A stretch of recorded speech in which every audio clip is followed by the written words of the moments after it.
G'day there, it's Duncan here. And today we're talking about the growing political war between the Teals and Pauline Hanson's One Nation.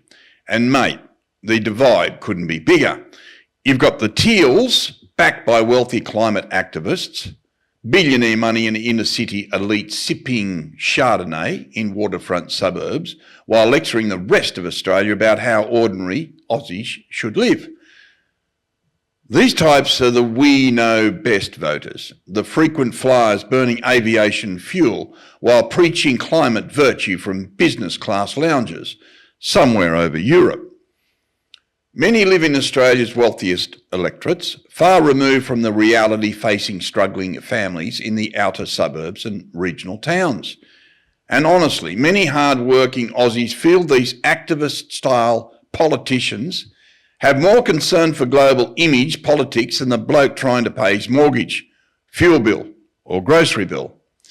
Then on the other side sits Pauline Hanson's One Nation, positioning itself as the voice of what Bob Menzies labelled the forgotten Australians, tradies, truckies, farmers, small business owners, regional communities, manual workers, and everyday battlers smashed by rising rents, housing shortages, and cost of living pain. One Nation supporters usually aren't sipping Chardonnay on a yacht discussing climate targets over imported cheese platters.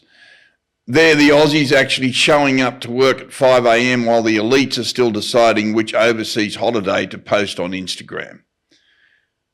Now, some of the One Nation voters and supporters, they're wealthy, sure, but many are hard-working Aussies who feel abandoned by Labor, ignored by Liberals and ridiculed by activist politics coming out of Canberra and the ABC. And that's why the political establishment is nervous, because while the Teals dominate wealthy inner city bubbles, One Nation is increasingly resonating with Aussies who simply want affordable living, safer communities, lower power bills, stronger borders, less migration, and leaders focused on Australia first. This is no longer just a political battle between left and right. For many Aussies, it's increasingly become a clash between elite activist politics and Aussies fighting to preserve their culture, values and way of life.